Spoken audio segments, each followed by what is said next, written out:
17세기 영국의 군인이자 또 정치가였으며 또한 청교도였던 올리브 크롬웰은 정직하고 투명하기로 유명한 사람이었습니다.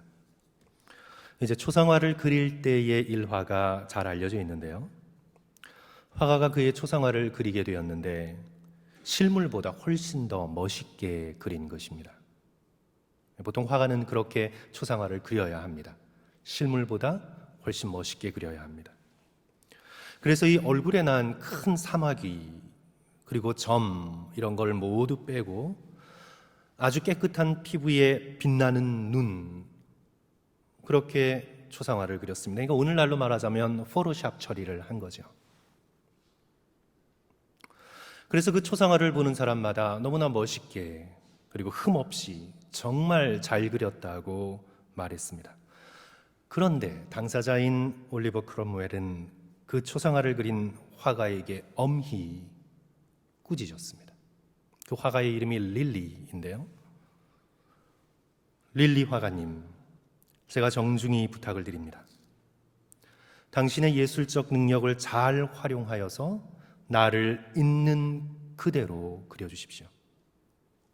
저의 사막이며 흉터며 점이며 검게 탄 피부이며 주름진 얼굴이며 제발 있는 그대로의 나의 모습을 그려주십시오. 그렇지 않으면 초상화를 그린 값으로 한 푼도 줄 수 없습니다.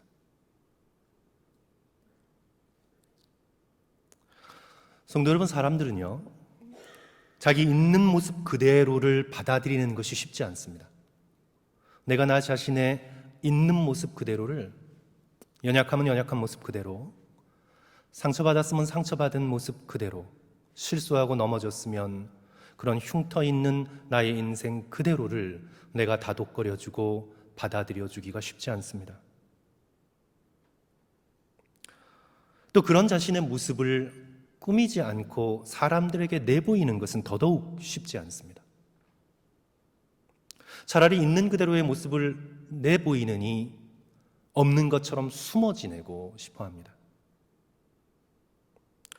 특별히 이제 대중의 인기를 먹고 사는 정치인의 경우라면 더 하겠습니다. 제가 앞에 예를 드린 것처럼 올리브 크롬웰은 있는 그대로 자신의 모습을 남기기를 원했습니다. 우리가 그리스도인이 된 후에, 우리가 예수 그리스도의 사랑을 깨닫고 난 후에 겪게 되는 변화 가운데 하나는 자기 자신의 있는 그대로의 모습을 받아들이는 것입니다. 내 모습 그대로를 내가 정직히 직면하고 그 있는 모습 그대로가 나 자신임을 깨닫고 그대로 인정하고 받아주는 것입니다. 이것이 우리가 예수 그리스도를 믿게 된 후에 겪게 되는 가장 큰 변화 가운데 하나입니다. 왜냐하면 하나님께서 내 모습 이대로를 받아주셨기 때문입니다. 나의 꾸민 모습, 나의 성공한 모습, 나의 잘 나가는 모습, 나의 무엇을 이루고 정점을 향해 나가는 나의 그 사람들이 칭찬하는 그 모습을 보고 하나님께서 우리를 받아주신 것이 아니라 나의 상처받고 죄되고 넘어지고 심지어 악한 모습 그대로를 하나님께서 예수 그리스도의 십자가 안에서 우리를 사랑하시고 품어주신 것입니다. 로마서 5장 8절은 이렇게 선언합니다. 우리가 아직 죄인 되었을 때 그리스도께서 우리를 위하여 죽으심으로 하나님께서 우리에 대한 자기의 사랑을 확증하셨느니라. 성도 여러분, 이 구절의 포커스는 어디에 가 있습니까? 우리가 회개했을 때, 우리가 잘못을 깨닫고 조금 하나님의 사랑을 느껴 주님을 조금 닮아가고 있을 때, 우리가 우리의 인생과 신앙의 전성기를 지나가고 있을 때 하나님께서 우리를 사랑하셔서 우리를 자녀 삼아 주신 것이 아니죠. 이 로마서 5장 8절의 포커스는 어디 있습니까? 우리가 죄인 되었을 때, 우리가 아직 죄인의 모습이었을 때, 악인의 마음을 품고 있었을 때, 돌이킬 꿈조차 꾸지 못하고 인생을 그렇게 파멸의 구렁텅이로 내다름질치고 있었을 때, 바로 그때 하나님께서는 우리를 보시고 있는 그대로 죄된 모습 우리를 사랑하시고 불쌍히 여기셔서 그리스도 예수를 보내셔서 십자가에 달려 죽게 하심으로 우리를 향한 하나님의 사랑을 확증하신 것입니다. 하나님은 우리를 향해 조금의 환상도 가지지 않으십니다. 성도 여러분, 이렇게 남녀가 사랑하게 되면 서로를 향해서 환상을 품게 되잖아요. 이 사람은 이럴 것이다, 저 사람은 저럴 것이다, 이 모습 이대로가 그 사람의 진실일 것이다. 그러나 그 환상은 이제 얼마 지나지 않아 깨지지 않습니까? 하나님은 우리를 향해 그런 환상을 품고 계시지 않습니다. 하나님은 우리를 향해 100% 사실적이십니다. 우리의 얼굴에 온갖 더럽고 추하고 상처나고 악한 그 모습을 다 보시고 다 아시고 그런 우리의 모습 그대로를 사랑해 주셨습니다. 여기서 이제 우리가 주의할 건 우리의 있는 그대로의 모습이 좋아서가 아닙니다. 아무 소망이 없는 죄인이기 때문에 불쌍히 여겨주신 것입니다. 그래야 십자가의 사랑으로 구속하시고 자녀 삼아주시고 예수 그리스도의 거룩함을 닮아가도록 우리를 변화시켜 주십니다. 이제 이 놀라운 십자가 안에서의 그리스도 하나님의 사랑을 깨달아 안 크리스천들은 이 놀라운 사랑을 깨달아 알았기 때문에 자기의 있는 그대로의 모습이 하나님 안에서 받아졌기 때문에 자신의 모습에 덧칠 하지 않습니다. 자신의 모습을 꾸미지 않습니다. 프리텐딩, 가장하지 않습니다. 연극하지 않습니다. 인생을 연극하듯 살아가는 사람들이 있잖아요. 연극하지 않습니다. 요즘같이 이미지가 중요한 시대에 이미지 메이킹을 하지 않습니다. 나는 나지 나의 이미지가 아닙니다. 그래서 예수 그리스도의 이 놀라운 사랑을 뼛속 깊이 깨달아 안 믿음의 백성들은 진솔합니다. 정직합니다. 자신의 연약함을 인정합니다. 자신의 한계를 잘 압니다. 한마디로 겸손합니다. 우리 겸손의 사전적 정의는 자기를 내세우지 않는 태도입니다. 이 겸손의 가장 기본적인 뜻이 자신을 내세우지 않는 태도입니다. 오늘 우리가 3장 1절부터 9절까지 함께 교독했지만 오늘 본문 가운데 겸손이라는 단어는 나오지 않습니다. 직접 겸손이라는 단어가 나오지 않지만 우리는 육체를 신뢰하지 않는 사도 바울의 태도를 통해서 겸손의 진면목을 오늘 우리는 보게 됩니다. 겸손한 사람은 육체를 신뢰하지 않는 사람입니다. 겸손하지 않는 사람은, 교만한 사람은 육체를 신뢰하는 사람입니다. 성도 여러분, 오늘 3절 말씀 굉장히 오늘 본문에서 중심이 되는 중요한 말씀인데요. 우리 다시 한번 한 목소리로 빌립보서 3장 3절 말씀 다 같이 읽었으면 좋겠습니다. 하나님의 시작. 하나님의 성령으로 봉사하며 그리스도 예수로 자랑하고 육체를 신뢰하지 아니하는 우리가 곧 할례파라. 하나님의 성령으로 봉사하고 그리스도 예수로 자랑하고 육체를 신뢰하지 아니하는 우리가, 저들이 그렇게 할례파인데 우리가 곧 진정한 마음의 할례, 영혼의 할례를 받은 우리가 할례파라.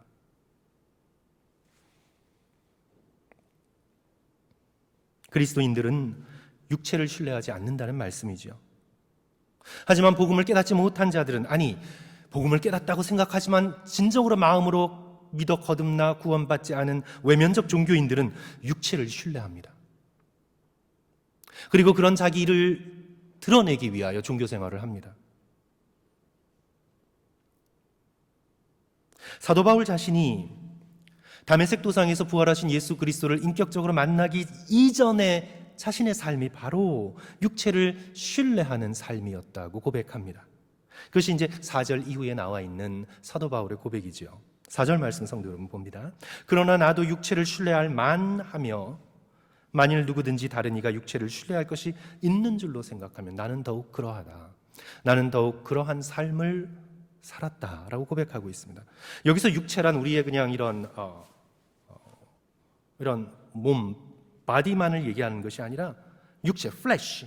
육체란 이 땅에 태어나면서 자기의 욕망을 채우기 위해 애써서 얻은 모든 것. 나의 인간적인 욕망을 채우기 위하여 내 힘으로 애써서 얻은 모든 것, 그것이 바로 육체입니다. 그래서 이 육체는 개인을 넘어서 집안이나 집단이나 민족까지 의미할 수가 있습니다. 이제 우리는 사도 바울의 육체를 신뢰했던 리스트를 보게 되는데요. 우리 5절과 6절에 사도 바울이 쭉 나열하고 있는데, 성도 여러분, 한번 사도 바울이 회심하기 이전에 어떤 것을 신뢰하며 붙들며 살아왔는지 우리는 함께 잠깐 살펴봅니다. 첫째로 이제 5절 성도 여러분 보시면, 나는 8일 만에 할례를 받았고, 이 첫 번째 리스트입니다. 사도 바울의 집안은 정통 유대인이라는 말이죠.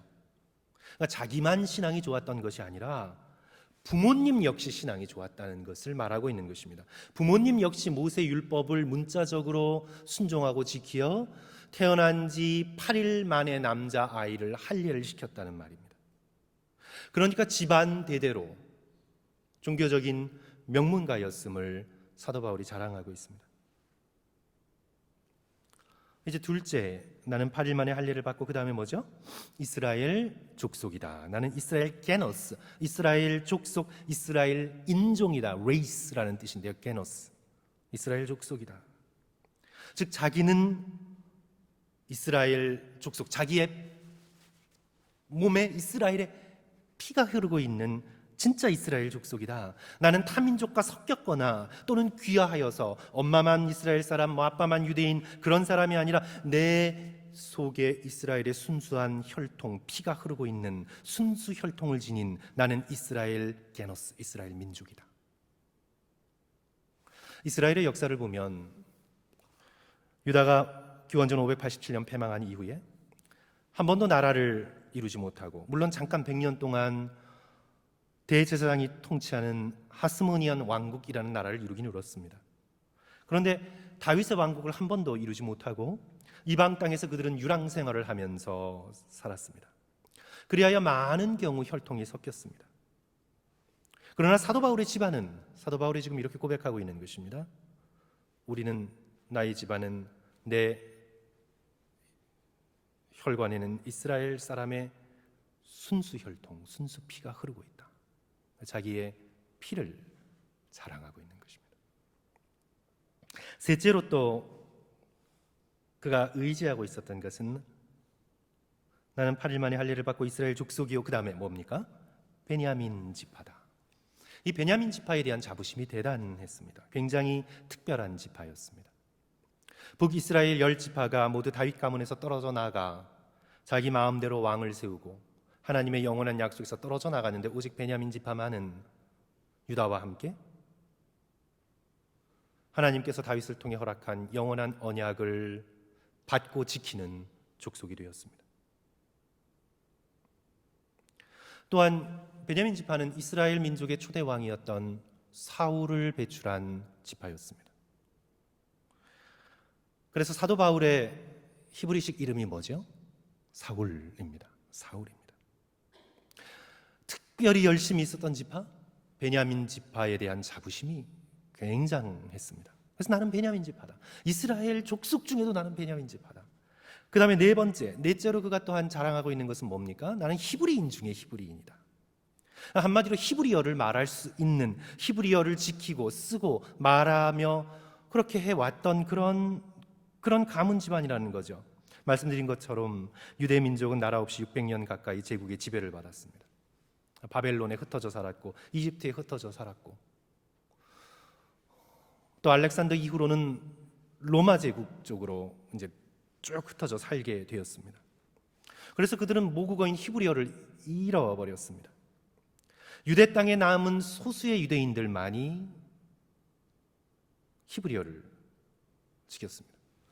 그래서 이 로마 제국 이 동쪽으로는 아람어가 공식의 언어가 되고 예수 그리스도의 모국어죠. 아람어였고, 서쪽으로는 로마가 지배하고 있던 당시 그리스어가 일상어였습니다. 물론 이제 라틴어가 쓰이긴 했지만 그래도 아람어와 그리스어가 로마 제국의 기본적인 공용어로서 쓰였습니다. 소수의 무리들만이 히브리어를 읽을 수 있었죠. 사도 바울은 나는 히브리인 중에 히브리인이다. 옛날 다윗 이전의 역사적 언어적 전통을 지키고 있는 그런 집안 사람이다. 자부심이 대단했습니다. 다섯 번째, 그가 또한 자랑하고 있는 것, 의지하고 있는 것은 무엇입니까? 이제 집안을 뛰어넘어서 그는 첫 번째부터 넷째까지 집안을 얘기했는데, 이제 다섯 번째부터 사도 바울은 율법으로는 뭐라고 얘기하고 있습니까? 바리새인이다. 나는 바리새인이다. 바리새인이란 율법을 철저히 지키는 사람입니다. 율법에 대한 지식뿐만 아니라 그 실천에 있어서도 흠 없는 사람이라고 고백합니다. 바리새인 중에 나는 1등하면 1등할 수 있는 그런 사람이라. 거기에다가 열심까지 있었습니다. 이제 6절 보십시오. 열심으로는 교회를 박해하고, 먼저 언급했죠. 율법의 의로는 흠이 없는 자다. 사도 바울은 자신이 단순히 전통 종교를 받아들이고 외적으로 율법을 그냥 죽지 못해 지키는 그런 외면적인 종교인이 아니라, 바리새인이 아니라, 그의 마음속에는 뭐가 있었다는 것입니까? jealous, 열심이 있었습니다. zeal, 우리 jealousy의 어근이 되는 jealous, 열심이 있었습니다. 성도 여러분, 우리가 질투를 할 때 다른 모든 감정을 다 집어삼키고 하나에만 몰입하지 않습니까? 질투라는 것이 그렇습니다. 그런 부정적인 의미가 아니라 자기의 종교 유대교를 향해, 민족을 향해 jealous, 패션이 있었습니다. 아주 패션이 강한 사람이었습니다. 그래서 어떤 자기의 가문 또는 민족, 자기의 외면적인 행위뿐만 아니라 마음속에 자기의 민족, 유대교, 율법을 향한 뜨거운 jealous, 뜨거운 패션, 열정이 있었던 사람입니다. 그는 유대교를 정말 사랑했습니다. 그리하여 유대교를 이단으로부터 지키고자 했습니다. 당시 유대교의 입장에서는 나사렛 예수를 따르는 기독교라는 그룹이 이단이었습니다. 그리하여 저런 이단 종파로부터 우리 유대교를 순수하게 보존하고 지켜야 되겠다는 젤러스, 열정을 품고, 그는 대제사장에게 허가서까지 받아서 한참 올라가야 되는 다메섹까지 올라가서 거기에 있는 그들이 생각하는 이단의 무리를 잡아서 자기가 믿고 있는 유대교를 순수하게 보존하고자 했습니다. 엄청난 열정을 가진 사람이었습니다. 한마디로 사도 바울은 자기 자신에 대하여 이렇게 말하는 것입니다. 그래, 내 이력서를 한번 보자. 내 이력서도 유대교의 기준으로 따르면 정말 뛰어난 이력서이다.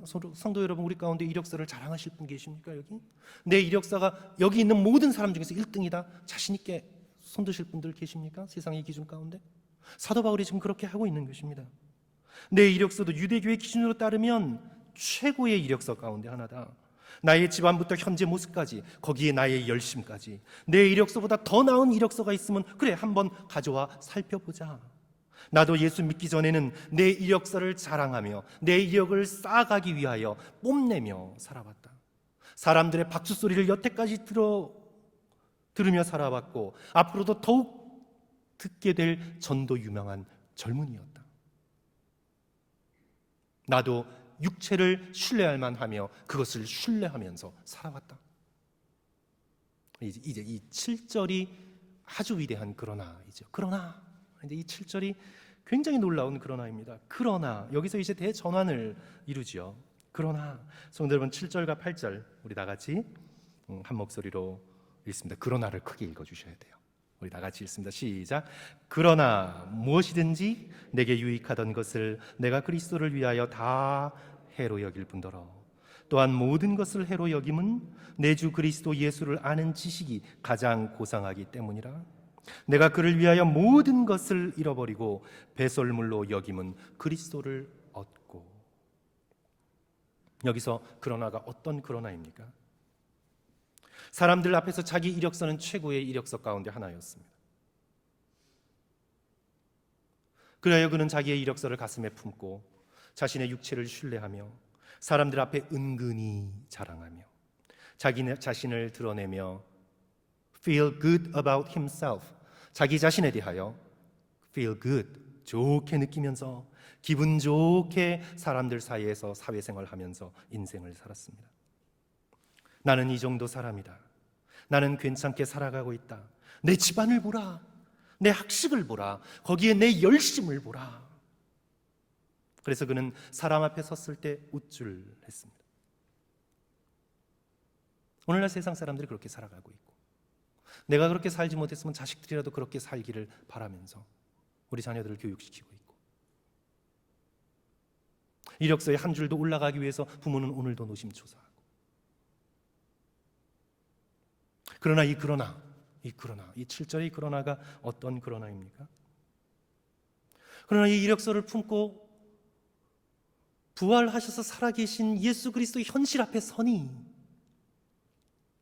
예수 그리스도를 만나보니, 빛으로 다가오신 예수 그리스도 앞에 서보니, 내가 지금 여태까지 가슴에 품고 살아왔던 이 이력서가 모두 다 배설물보다도 못한 것으로 여겨집니다. 놀라운 고백입니다, 성도 여러분. 이 모든 것이 다 해로 여길 뿐더러 배설물보다도 못한 것이었습니다. 예수 그리스도를 아는 그 고상함에 비하면, 예수 그리스도에 비춰주신 그 빛의 영광에 비하면 지금 내가 품고 지키며 키우며 살아가고자 했던 나의 이력서는 정말 배설물에도 미치지 못합니다. 그래서 그가 이렇게 고백하죠. 모든 것을 해로 여김은 내 주 그리스도 예수를 아는 지식이 가장 고상하기 때문이라. 내가 그를 위하여 모든 것을 잃어버리고 배설물로 여김은. 사도 바울의 놀라운 고백입니다. 성도 여러분, 이런 고백이 저와 여러분의 삶 가운데 정말 있습니까? 아직도 하나님이란, 아직도 예수님이란 그저 나의 이력을 조금 더 높게 쌓아주는 그런 도움의 손길에 불과한 외면적 종교인으로 성도 여러분 살아가고 있지는 않습니까? 정말 오늘 우리가 예수 그리스도 앞에 섰을 때 정말 이런 고백이 있습니까? 우리는 예수 그리스도 앞에 설 때 겸손하게 됩니다. 예수님은 겸손하실 뿐만 아니라 우리를 겸손하게 하시는 분이십니다. 마태복음 11장 28절 29절에서 예수께서 말씀하십니다. 수고하고 무거운 짐진 자들아 다 내게로 오라. 내가 너희를 쉬게 하리라. 나는 마음이 온유하고 어떻게 해요? 나는 마음이 온유하고 겸손하니 나의 멍에를 메고 내게 배우라. 그리하면 너희가 쉼을 얻을 것이라. 예수 그리스도께 다가가면 겸손하신 예수님을 만나게 되고, 그 겸손하신 예수님 앞에 우리 또한 겸손을 배워가게 됩니다. 예수 그리스도께서는 겸손하실 뿐만 아니라 우리를 겸손하게 하시는 분이십니다. 우리가 진정으로, 형식이 아니라 진정으로 우리의 마음을 열고 우리의 폐부를 관통하시며 꿰뚫어 보시는 살아계신 예수 그리스도 앞에 서면 오늘 우리는 겸손할 수밖에 없습니다. 성도 여러분, 우리가 예수 그리스도 앞에서 무엇을 자랑할 수가 있겠습니까? 우리가 무엇을 내세울 수가 있겠습니까? 겸손의 사전적 정의가 자기를 내세우지 않는 태도인데, 우리는 예수 그리스도 앞에서 우리 자신을 내세울 수가 없습니다. 성도 여러분, 내세울 것이란 뭐밖에 없습니까? 우리의 죄밖에 없습니다. 사도 바울의 고백처럼 그리스도 앞에 서보니 내가 죄인의 괴수입니다. 베드로가 처음 예수 그리스도를 만날 때 그리스도 앞에 서보니 주여 나를 떠나소서, 나는 죄인이로소이다. 우리는 예수 그리스도라는 이 놀랍보다 아름다우신 그리스도의 현실 앞에서 우리는 결코 자랑할 것이 없습니다. 자신을 드러낼 것이 없습니다. 우리가 오직 붙들고 감격하며 매달릴 수밖에 없는 것은 예수 그리스도의 사랑, 그것밖에는 없음을 깨닫게 됩니다. 그래야 오늘 이제 마지막 절 빌립보서 3장 9절에서 사도 바울께서 이렇게 고백하지요. 성도 여러분, 우리 다 같이 3장 9절 또 한 목소리로 읽습니다. 그 안에서 시작. 그 안에서 발견되려 함이니 내가 가진 의는 율법에서 난 것이 아니요 오직 그리스도를 믿음으로 말미암은 것이니 곧 믿음으로 하나님께로부터 난 의라. 내가 붙들 수 있는 자기 의로움, 그것은 오직 예수 그리스도밖에 없습니다. 그리스도를 믿는 믿음밖에 없습니다. 하나님께서 우리에게 주신 것밖에는 없습니다. 우리가 붙들며 살아갈 수 있는 것은 오직 십자가를 통해 증거된 하나님의 사랑밖에는 없다는 것입니다. 성도 여러분, 어떤 사람들은 돈을 붙들며 살아갑니다. 어떤 사람들은 자신의 외모를 붙들며 살아갑니다. 그래서 젊을 때까지는 기쁘게 살아요. 그러나 자신의 육체가 늙어가기 시작할 때부터는 이제는 우울하게 지내기 시작합니다. 어떤 사람들은 사람들의 퍼퓰라리티, 사람들의 인기를 붙들며 살아갑니다. 사람들이 나를 인정할 때까지는 아주 해피해요. 아주 제너러스해요. 아주 신나요. 그러나 인기가 떠나가면서 자기가 외롭게 혼자 쓸쓸한 들판 위에 서 있는 것 같을 때는 이제 인생이 절망입니다. 우리 사람들은요, 누구나 자기가 붙들고 살아가는 그 무엇이 있어야만 살 수 있습니다. 오늘 그리스도인들이란 무엇이냐 하면 무엇을 붙들며 살아가는 사람입니까? 그리스도 예수의 사랑 하나를 붙들고 살아가는 사람입니다. 이것이 그리스도인의 정의인 것이죠. 그게 바로 우리의 살아가야 할 이유이고 우리 자신의 가치인 것입니다. 말씀드린 것처럼 어떤 분들은 돈을 붙들고, 또 어떤 사람들은 자신의 지식과 학식을 누리며, 또 자기가 지금 가지고 있는 지위, 그 지위를 보존하고 또 지키기 위해서 살아갑니다.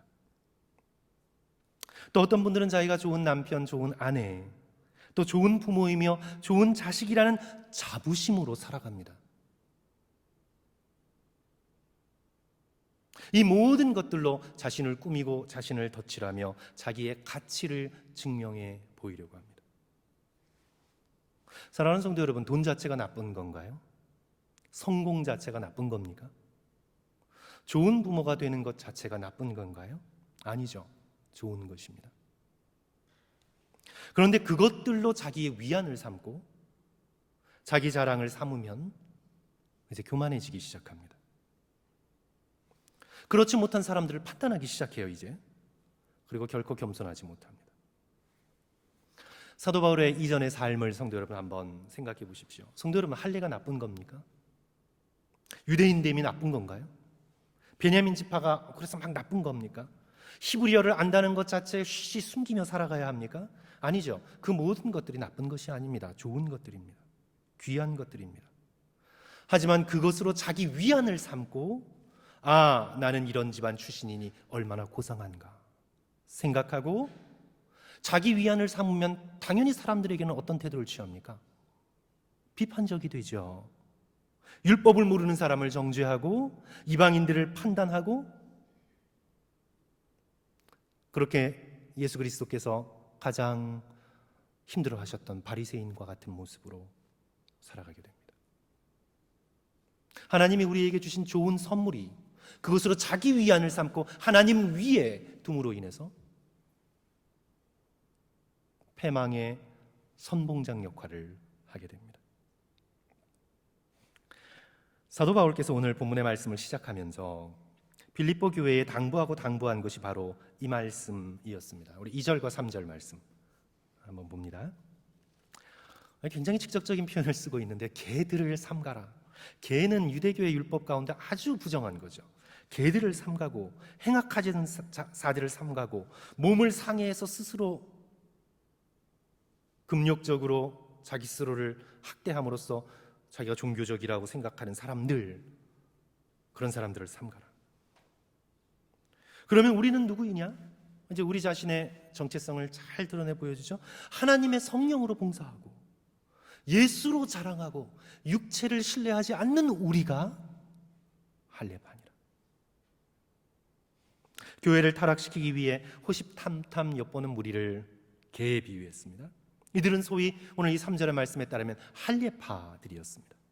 육체를 신뢰하는 자들입니다. 구원받기 위해 예수 십자가에 대한 믿음만으로 충분치 않고 할례를 행해야 된다. 육체에 표시가 있어야 된다. 종교적인 경력이 있어야 된다. 나는 할례받은 유대인이다. 그러므로 나는 구원받을 만한 자격이 있다라고 주장하는 자들이었습니다. 바로 복음을 거스리고 육체를 신뢰하는 이런 할례파들이 자기를 자랑하고 자기를 내세우고 사도 바울의 이전의 삶처럼 자기의 집안과 자기의 열심과 자기의 경력을 자랑하면서 소위 종교 생활을 해나가면 이들로 인하여 주의 몸된 교회가 망가진다고 믿었습니다. 그래서 사도 바울께서는 개들을 삼가고 이런 할례파를 조심하라고 우리 지난번에 살펴봤던 갈라디아서에서도 그렇고 빌립보서에서도 그렇고 계속해서 초대교인들에게 훈계의 말씀을 주고 있는 것이죠. 하나님의 성령으로 봉사하고, 이에 반해 참된 그리스도인은 누구입니까? 하나님의 성령으로 봉사하고, 성령에 붙들려 봉사하면 자기를 드러내지 않습니다. 자랑하지 않습니다. 육체를 신뢰하지 않습니다. 자랑할 것이 있다면 단 하나, 이제 여기서 나오는데요. 누구를 자랑합니까? 예수를 자랑하고. 자랑할 것이 있다면, 우리 그리스도인들이 할 수 있는 자랑이 딱 한 가지인데 그것은 뭡니까? 드러낼 수 있는 것이 한 가지인데 뭐죠? 예수로 자랑하고. 고린도전서 1장 29절, 30절, 31절에서 이렇게 말합니다. 이는 아무 육체도 하나님 앞에서 자랑하지 못하게 하려 하심이라. 너희는 하나님으로부터 나서 그리스도 예수 안에 있고 예수는 하나님으로부터 나와서 우리에게 지혜와 의로움과 거룩함과 구원이 되셨으니. 31절, 기록된 바 자랑하는 자는 주 안에서 자랑하라 함과 같게 하려 하심이라.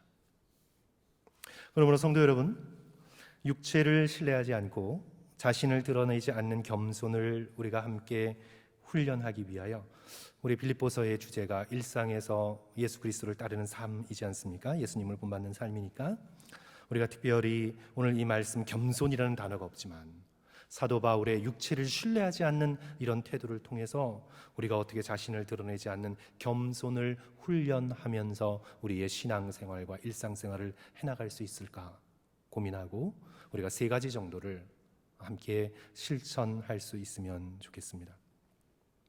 첫째로 성도 여러분, 자랑하지 않도록 힘쓰시는 저와 여러분 되시기를 주님의 이름으로 간절히 축원합니다. 성도 여러분, 그것이 무엇이든 나를 드러내려는 의도로 말하지 마십시오. 정말 쉽지 않은데요, 나를 드러내려는 의도로 어떤 것을 말하지 마십시오. 물론 우리가 하나님께서 행하신 좋은 일을 나누고 기쁨을 나누는 일은 괜찮습니다. 그것은 좋은 것입니다. 하나님께서 아무 공로 없는 우리들에게 베풀어 주신 놀라운 은혜, 하나님을 드러내는 것, 그것은 귀한 것입니다. 하나님을 드러내면서 은근히 자기를 드러내려고 하는 마음 없이 정말 순수하게 자신을 드러내려는 의도 없이 하나님의 선하심을 나누는 것은 교회의 큰 힘과 기쁨이 됩니다. 하지만 우리의 마음의 동기가 하나님의 선하심에 있기보다 내가 얼마나 괜찮은 사람인가, 하나님께 복받을 만큼 나는 얼마나 열심히 기도했고 신앙생활을 해왔는가, 신앙적인 용어로 포장되어 있지만 그러나 결국 우리의 깊숙한 마음의 동기가 나 자신을 드러내는 것에 있다면 그것은 자랑이 되는 거죠. 그것은 자랑이 됩니다. 그래서 성도 여러분, 우리가 우리 자신을 드러내려고 할 때, 우리 자신을 사람들에게 좀 알려서 내가 가치 있는 존재로 인정받고 싶어 할 때, 그때 자랑하게 될 위험이 있음을 깨닫고 우리가 일상생활 속에서 자신을 드러내는 언어, 다른 사람들을 판단하는 언어, 이런 것들을 내려놓을 수 있는 저와 여러분이 되어야 되겠습니다. 성도는 우리는 가난한 나라에 갈 때 우리의 마음의 태도가 자동적으로 그렇게 됩니다. 괜히 가난한 나라에 가면 우쭐하는 마음이 우리 마음속에 있습니다. 성도 여러분, 여러분들은 안 그러세요? 가난한 나라에 선교하러 가셨을 때 내가 아주 경계하지 않으면 괜히 우쭐하는 마음이 마음속에 있습니다. 나는 잘 사는 나라 한국에서 왔고 지상의 최고의 강대국 미국에서 왔다. 미국과 한국에서는 안 그런데 이곳은 왜 이러지? 좀 촌스럽다. 너무 이상하다. 괜히 제3세계 가난한 나라에 가서 마음이 우쭐해지고 복음을 전한다고 하면서 우리가 대하는 현지인들을 룩다운해서 보게 되고, 성도 여러분, 이런 교만한 태도가 우리 인간의 마음속에 자연스럽게 스며듭니다. 그래서 자신의 나라를 자랑하게 되고, 자신의 학식을 자랑하게 되고, 자신의 문화를 고상한 것으로 여기게 되고, 자신이 누리고 있는 물질적인 풍요를 자랑하게 되고, 자신의 외모, 성공, 가정, 그리고 심지어는 도덕, 자기의 모랄리티, 자기의 도덕까지도 은연중에 자랑하게 됩니다. 성도 여러분, 우리는 그런 것들을 자랑하지 않도록 정말 노력해야 합니다. 자랑할 것이 있다면 오늘 본문 말씀에 우리가 누구로 자랑합니까? 예수로 자랑할 수 있는 저와 여러분 되시기를 주님의 이름으로 간절히 축원합니다. 그리고 둘째로 우리가 또한 실천해야 될 것은요, 우리가 귀에 정말 못이 박힐 정도로 많이 들었던 그런 말이죠. 언제나 감사하십시오. 감사한다는 건 하나님을 바라본다는 뜻입니다. 내가 내 힘으로 얻어서 쟁취한 것이 아니라 하나님께로부터 받은 것이라는 것을 우리가 고백하는 그런 자리가 감사의 자리이지 않나요? 우리는 교만할 수가 없습니다. 자신을 드러낼 수 없습니다. 고린도전서 4장 7절은 이렇게 말씀합니다. 누가 너를 남달리 구별하였느냐? 너가 지금 남다르다고 생각하니? 이제 이 본문의 말씀은 그겁니다. 너가 남다르다고 생각하니? 너가 뭐 학식이나 또는 뭐 집안이나 또는 뭐 외모나 또는 뭐 사람들이 너에게 칭찬하는 뭐 어떤 너의 성격적인 면이나 이런 걸로 인해서 누가 너를 남다르다고 생각하니? 누가 너를 남달리 구별하였느냐? 내게 있는 것 중에 받지 아니한 것이 무엇이냐? 내가 받았은즉, 하나님께로부터 내가 그 모든 것을 받았은즉 어찌 받지 않은 것처럼 자랑하느냐? 성도 여러분, 우리의 양심을 찌르는 말씀입니다. 우리가 지금 누리고 있는 모든 것이 하나님께로부터 받은 것입니다. 하나님께로부터 받지 않고는 우리가 누릴 수 있는 것이 단 하나도 없습니다. 성도 여러분, 모든 것이 하나님께로부터 받은 것입니다. 그런데 누가 너를 남다르게 구별하였느냐? 내가 지금 누리고 있는 모든 것 중에 하나님께로부터 받지 않은 것이 그 무엇이냐? 그런데 내가 어찌 받지 않은 것처럼, 내 손으로 이루어 쟁취한 것처럼 너는 자랑을 하느냐? 우리의 폐부를 꿰뚫는 그런 말씀이죠. 우리가 누리는 모든 것이 하나님의 손끝에서부터 온 것입니다. 그런데 우리는 자랑하는 순간 내가 얻은 것이라고, 내가 쟁취한 것이라고 착각하지요. 육체를 신뢰하는 것입니다. 할례를 자랑하는 순간 우리는 구원이 하나님께로부터 온다는 사실을 잃어버리는 것입니다. 내가 종교적인 노력으로 얻은 것이라고 생각을 하는 것입니다. 그래, 우리는 우리의 일상의 삶 속에서 우리가 누리고 있는 좋은 것들을 감사해야 합니다. 성도 여러분, 제가 누차례 말씀드리지만 믿음도 자랑하면 안 돼요. 이 믿음도 하나님께서 주신 것이에요. 저 사람들은 왜 이렇게 믿음이 없지? 성도 여러분, 그런 생각하면 안 돼요. 내가 믿게 된 것도 하나님께서 주신 것입니다. 그래서 우리는 우리가 누리고 있는 모든 것을 감사할 수 있는 그런 저와 여러분이 되어야 합니다. 주님 감사합니다. 이것들이 저의 지혜와 노력으로 얻은 것이 아닙니다. 주께서 주신 것입니다. 주님 감사합니다. 그런데 성도 여러분, 여기서만 그치면 안 됩니다. 여기서만 멈추면 안 돼요. 오늘 감사가 중요한 것이긴 하지만 감사에서만 그치면 안 됩니다. 많은 사람들이 감사에서 멈춰요. 그래서 점점 이기적이 됩니다. 하나님께서 자기에게 해주신 것은 감사한데 이기적이 돼요. 그래서 감사는 반드시 사명으로 이어져야 합니다. 성도 여러분, 그래서 우리는 감사할 때 사명으로 이어져야 합니다. 왜냐하면 지금 내가 하나님께 감사하는 것을 지금 받지 못한 사람들이 많거든요. 그래서 그것을 감사하는 것에만 그쳐서는 안 돼요. 물어야 합니다. 하나님은 왜 이걸 제게 주셨습니까?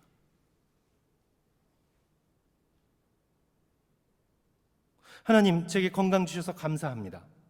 자녀를 성공하게 해주셔서 감사합니다. 물질 허락하게 해주셔서 감사합니다. 남들이 하지 못한 유학 나와서 공부하게 해주셔서 감사합니다. 거기서만 그치면 안 돼요. 우리는 여기서 한 걸음 더 나가야 합니다. 주님, 이것으로 제가 무엇을 하기를 원하십니까?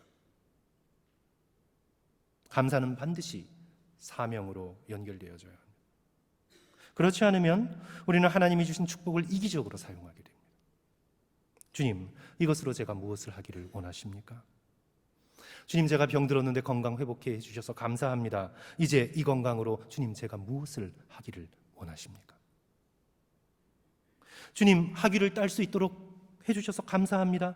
주님, 이 지식으로 제가 어떻게 하여야 하나님께 영광을 돌릴 수 있습니까? 주님, 제게 좋은 직업, 직장 주셔서 감사합니다. 주님, 이 직장을 통해 주여 제가 무엇을 하기를 원하십니까? 주님, 제게 사업을 축복해 주셔서 감사합니다. 정말 망하는 사람들 많은데 제게 사업을 축복해 주셔서 감사합니다. 주여, 제가 무엇을 하기를 원하십니까? 이제 비로소 사도 바울은 하나님께서 주신 것들을 하나님의 영광을 위해서 사용하기 시작합니다. 이전에는 자기를 드러내는 데 썼습니다. 내가 뭐 좀 특별한 집안 출신이라고, 남다른 사람이라고 그것을 가지고 뿌듯해하며 더 큰 성공을 거두기 위해서, 더 큰 박수를 받기 위해서 종교적인 열심을 품고 인생을 살아갔습니다. 그러나 자신의 그런 인생을 가로막고 자기를 만나주신 다메섹 도상에서의 부활하신 예수 그리스도의 놀라운 빛을 그가 깨닫고 난 다음 이제 자기에게 주어졌던 이 모든 것들이 사실은 그리스도의 영광을 위하여 준비된 것임을 깨닫기 시작합니다. 그가 유대인이었기에 유대인들에게 복음을 전하게 됩니다. 그가 바리새인이었기에 성경에 정통한 지식으로 설교하고 논쟁하고 서신서를 쓰고 변증하게 됩니다. 자기 속에 심어주신 열심으로 인해서 3차에 이르는 유럽 전도 여행을, 아시아 전도 여행을 하게 됩니다. 심지어 로마의 시민권을 가지고, 나면서부터 주어졌던, 대대로 주어졌던 로마의 시민권을 가지고 많은 사람 앞에서 복음을 설교하는 도구로 사용하게 됩니다. 그러므로 사랑하는 성도 여러분, 참으로 겸손하기를 원하시거든 모든 것을 감사하시고 그 감사의 제목에서 하나님의 뜻을 구할 수 있는 저와 여러분 되시기를 주님의 이름으로 간절히 축원합니다. 이제 마지막으로요, 우리가 자랑하지 않고 언제나 감사하고, 마지막으로 성도 여러분, 이게 쉽지는 않습니다. 자신의 이미지에 신경 쓰지 마십시오. 자신의 이미지에 너무 많은 신경을 쓰지 마십시오. 성도 여러분, 오늘날 이 시대는 이미지의 시대입니다. 그 사람이 누구인가 보다 그 사람이 어떻게 비추어지는가가 더 중요한 시대입니다. 이 회사가 정말 어떤 회사인가 보다 이 회사가 어떻게 자기를 포장하는가가 물건을 파는데 더 중요합니다. 오늘날의 시대는 진실보다 포장하고 꾸미고 보이는 거에 훨씬 더 익숙한 시대입니다. 교회도 그렇습니다. 이 교회의 마음이 그리스도를 닮아가고 있나 보다 더 중요한 것은 이 교회가 어떻게 비춰지는가. 오늘날의 이 불신앙의 시대는 진실보다 자기 자신을 포장하고 가장하고 꾸미는 것에 훨씬 더 많은 크레딧을 주는 불신앙의 시대입니다. 이런 시대를 우리는 관통하고 살아가면서 오늘 우리의 마음속에 드는 가장 큰 질문이 어떤 것이냐면, 내가 다른 사람에게 어떻게 비춰질까? 나의 이미지. 오늘날 성도 여러분, 우리 SNS 보십시오. SNS 보면 거기에 전부 다 해피한 사진만 올라오지 않습니까? 근데 그게 진실입니까? 아닙니다. 결코 인생은 그렇게 인스타그램처럼 해피한 것으로만 이루어져 있지 않습니다. 절대 그렇지 않습니다. 그래서 믿음의 백성, 겸손하기를 원하는 사람, 진정으로 겸손하신 예수 그리스도 앞에 서서 그리스도의 겸손을 배워가기를 원하시는 사람, 참된 그리스도인들은요, 성도 여러분, 내가 다른 사람에게 어떤 이미지로 비춰질까 너무 신경 쓰지 마십시오. 우리는 세상을 살아가면서 전혀 신경 쓰지 않을 수는 없어요. 그러나 우리가 너무 많은 신경을 거기에 쓰면 우리는 진실하고 정직하기가 어렵습니다. 겸손이란 자신을 꾸미지 않고 있는 그대로 존재하는 것입니다. 그래서 겸손한 사람은 가장하지 않습니다. 다른 이의 기분을 맞추려고 거짓말하지 않습니다. 지키지 못할 선심용 약속을 하지 않습니다. 저의 경우를 보면 선심용 약속을 하는 경우가 많이 있습니다. 제가 그런 순간 제 마음을 돌이켜보면요, 잘 보이고 싶은 마음, 그 순간 상황을 모면하고 잘 보이고 싶은 마음 때문에 진실을 말하기보다 꾸미려고 합니다. 이 모든 것이 실제의 나보다 잘 보이기 위한 것이죠. 좀 좋은 목사로, 좀 부지런한 목사로, 좀 능력 있는 목사로, 진짜 내 모습보다 좀 더 좋은 사람으로 비춰지기를 원하는 그런 마음 때문입니다. 성도 여러분, 제 친구 목사가 한국에서 와서 들려준 이야기가 있는데 전 진짜인지 아닌지는 모르겠어요. 괜히 우스개로 얘기하는 거라 또 진실이라고 생각하고 퍼뜨리지 마시고요. 어떤 선배 목사님은요, 교회에서 퇴근하면서 불을 끄지 않는데요. 사무실 불을 끄지 않고 퇴근하는데 왜 그러냐 그랬더니 성도들이 지나가면서 불 켜진 사무실 보고 아, 우리 목사님 정말 열심히 공부하신다. 그런 아마 농담이겠죠. 농담일 겁니다. 아마 그 교회가 아파트촌에 있나 봐요. 어떤 분은요, 또 뭐 우스갯소리죠. 어떤 분은 교인을 만나면 항상 뛰어다닌대요. 교인만 있으면 항상 뛰어다닌대요. 바쁜 인상 주려고. 평소에 걷다가 교인만 있으면 막 바쁜 척 뛰어다니죠. 자기가 뭔가 하고 있는 듯이 바쁘게 보이려고. 이것도 농담이겠죠. 좀 더 심한 건 어떤 분은 자꾸 조는 모습을 보인대요. 교인들이 얼마나 피곤하시면 저렇게 졸까 생각하려고. 농담이겠죠, 성도 여러분. 그런데 성도 여러분, 이것 하나에는 통합니다. 우리의 마음 깊숙한 곳에 지금 나의 모습보다 더 잘 보여지고 싶은 욕망, 이 욕망이 우리를 겸손하지 못하게 만듭니다. 내가 좀 인정받기 위해, 받아들여지기 위해 우리가 그렇게 하는 것입니다. 그런데 우리가 예수 그리스도 앞에 서서 그리스도의 꾸미지 않으신 모습, 그리스도께서는 자신을 꾸미지 않으십니다. 진리를 설득하기 위해서 미사여구를 사용하지 않으십니다. 예수 그리스도의 설교를 보십시오. 바리새인과 율법사의 가르침과는 그 디나미스, 그 능력에 있어서, 그 권위에 있어서 달랐습니다. 왜요? 예수 그리스도의 말씀은 꾸밈 없이 정확하게 사람의 폐부를 뚫고 가는 진리의 말씀이었습니다. 예수 그리스도께서는 당신 자신이 받아들여지기 위해서 말씀을 전하고 있는 것이 아닙니다. 아버지 하나님께 영광을 돌리기 위하여 양들을 사랑하는 마음으로 진리의 말씀을 전하고 계시는 것입니다. 우리는 예수 그리스도 앞에 서면서 우리는 꾸밈이 없는 그리스도를 만나게 됩니다. 아무런 꾸밈, 아무런 가장, 아무런 덧칠이 없는 예수 그리스도. 우리는 그리스도 앞에 서면 설수록 우리 자신도 겸손해지고 덧칠을 벗겨내고 있는 모습 그대로의 나를 받아들이고 있는 모습 그대로의 나를 드러내 보이기 시작합니다. 성도 여러분, 저는 교회를 이렇게 쭉 살펴보면서 가장 슬펐던 순간들이 어떤 순간이냐면 성도들이 자신의 인생 가운데 굉장히 깊은 위기가 있으면 숨겨요. 말하지 않아요. 자신의 연약함이 드러나는 것을 원하지 않는 거죠. 그리고 괜찮은 것처럼, 행복한 것처럼 나는 나름대로 나의 힘으로 인생을 그럭저럭 아름답게 그리고 귀하게 살아가고 있는 것처럼 그렇게 보이기를 원하는 겁니다.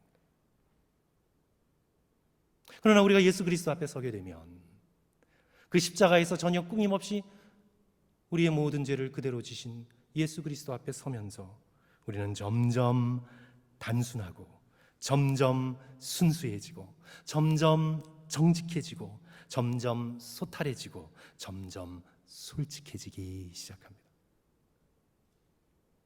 사랑하는 성도 여러분, 오늘 우리도 다시 한번 예수 그리스도의 겸손하심을 본받아 우리가 자기 자신의 이미지에 너무 신경 쓰지 않는 그런 저와 여러분 되시기를 주님의 이름으로 간절히 축원합니다. 오늘 말씀을 마칩니다. 성도 여러분, 우리가 일상에서 복음을 실천할 수 있는 좋은 방법은 예수님 외에는 자랑하지 않는 것입니다. 성도 여러분, 한번 그렇게 실천해 보십시오. 주님, 내 입술 속에서 나를 드러내려는 순간이 들 때마다 저를 좀 꾹 찔러주셔서 그런 입에서의 내 자랑의 말이 나오지 않도록 주여 도와주시옵소서. 이것만 우리가 일상생활에서 실천할 수 있다면 오늘 우리는 겸손에 다다르는 굉장히 중요한 첫걸음을 띄었다고 그렇게 믿어집니다. 그래서 성도 여러분, 복음 외에는 으쓱하지 마십시오. 내가 어떤 성공을 거두었어도 예수 그리스도의 십자가의 복음 외에는 으쓱하지 마십시오. 하나님께서 이 죄인인 나를 이토록 사랑하셨다. 예수 그리스도 외에는 자랑할 것이 없는 자가 되었으면 좋겠습니다. 오늘 말씀 빌립보서 3장 3절 성도 여러분 다 같이 한 목소리로 읽고 우리 오늘 설교를 마칩니다. 3장 3절 다 같이 한 목소리로 읽습니다. 시작. 하나님의 성령으로 봉사하며 그리스도 예수로 자랑하고 육체를 신뢰하지 아니하는 우리가 곧 할례파라. 아멘. 우리 다 같이 기도하겠습니다.